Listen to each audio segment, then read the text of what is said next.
درپس سپېڅلي نامه سلامونه ستړي مسئ تاسو شال تلویزون څخه د لنډو خبرونو لیدونکي زما قربانه مزلیفه کاکړ د نن څخه پوره 115 کاله مخکې ځوان مترقي خوا پاچا غازي امان الله خان د خلکو په میړانه او سرښندنې خپلواکي په داسې حال کې ترلاسه کړه چې لا هم یو شمېر هیوادونه د برېټانیا تر استعمار لاندې وه په افغانستان خپلواکي ترلاسه کړه او نوم یې د خپلواکو هیوادونو په کتار کې راغی. د تاریخ پوهانو په وینا افغانستان د غازي امان الله خان په وخت کې په ټولنیزو سیاسي او اقتصادي برخو کې ډېر پرمختګونه وکړل.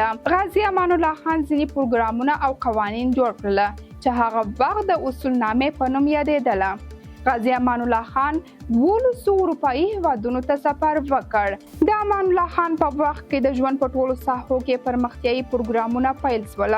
د معارف او مطبوعاتو په ساحه کې ټول هیواد ته اخبارونه نشرات وغځول شول. ښوونځي جوړ شوه. دغه راز د اقتصاد، مالیې او بودیجې په برخو کې قانونونه جوړ شول.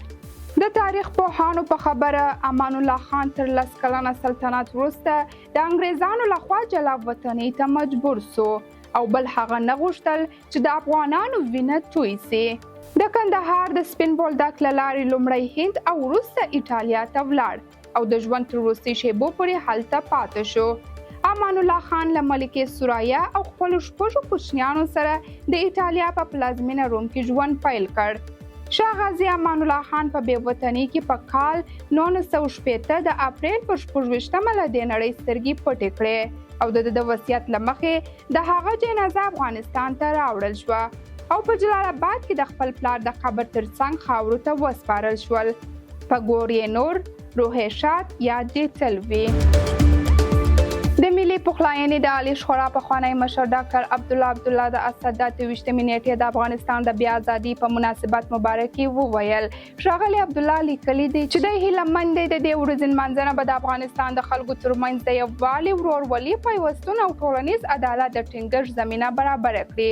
د ښاغلي عبدالله په وینا ازادي او خپلواکي زموږ د نیکونو او سرښندنو پایله ده.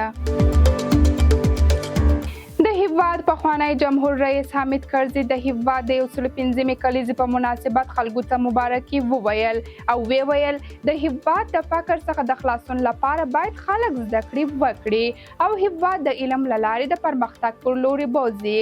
هغه یو ځل بیا له سرپرست حکومت وغوښتل چې د افغانستان د خودکفایۍ لپاره د نجونو پر مخ د ښوونځي او پوهنتونونو دروازې پرانیزي څو هغوی د افغانستان له بېوزلۍ څخه په خلاصون کې خپله ونډه واخلي. د اسرائیلو پوځ د شنبې په ورځ تایید کړه چې د غزې په مرکزي برخه کې د سړک د غاړې په یوه بمي چاودنه کې د دوی یو عسکر وژل شوی دی. د 2023م کال د اکتوبر پر 9 پورې اسرائیلو د حماس له برید او پر غزې د اسرائیلو له برید وروسته په غزه کې 691 اسرائیلي پوځیان او افسران وژل شوي دي. فلسطیني چارواکو ویلي دي چې د غزې په ترانګ کې د اسرائیلو په بریدونو کې تر 40,000 زیات کسان وژل شوي دي. د نتنیاهو پر حکومت داخلي فشارونه ډیر شوي دي. د شنبې په ماښام د اګست 12مه پر اسرائیلو کې یو ځل بیا لسګونو زرو خلکو د نتنیاهو پر ضد مظاهره وکړه او د خپل هیواد له حکومت یې وغوښتل چې له حماس سره د اوربند تړون امضا کړي. د اسرائیلو په تل ابیب، حیف او نورو ګڼو ښارونو کې هم د لاریونونو او مظاهرو لړۍ روانه ده. د یوه یرغمل شوی مور چې لا یې هم زوی د حماس په بند کې بندي دی په یوه غونډه کې د اسرائیلو د امنیت د ادارو له مشرتابه وغوښتل چې نتنیاهو ته اجازه ورنکړي چې دغه تړون وځنډوي. ډیرو مظاهره کوونکو د اسرائیل دولت مشر د حماس سره د خبرو اترو او یوې موافقې ته د رسېدو په اړه د تحریف چلند تورنوي او باور لري چې هغه په ائتلافي حکومت کې د خپلو ښې اړخونو او مذهبي افراطاتو شریکانو غوښتنو ته غاړه کیږدي. په داسې حال کې چې نتنیاهو لا هم د واک د ساتلو په هڅه کې دي. مظاهره چانو یو ځل بیا د اسرائیلو د حکومت د لرې کېدو او نوي انتخابات ترسره کېدلو غوښتنه وکړه.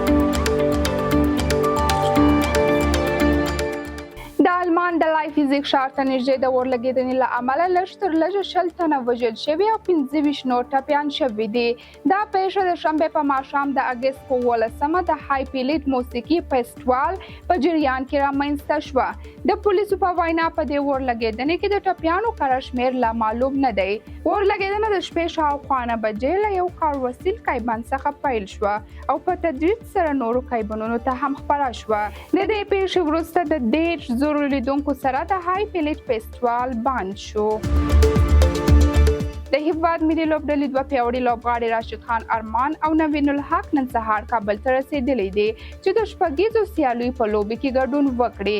د یادونې وړ ده چې تېره شپه فضل حق فاروقي هم کابل ته رسېدلی او له خپلې لوبډلې سره به یو ځای شي. دا هم د نن ورځې لاند خبرونه له ملتیا مو مننه. تر بیا ښې چارې.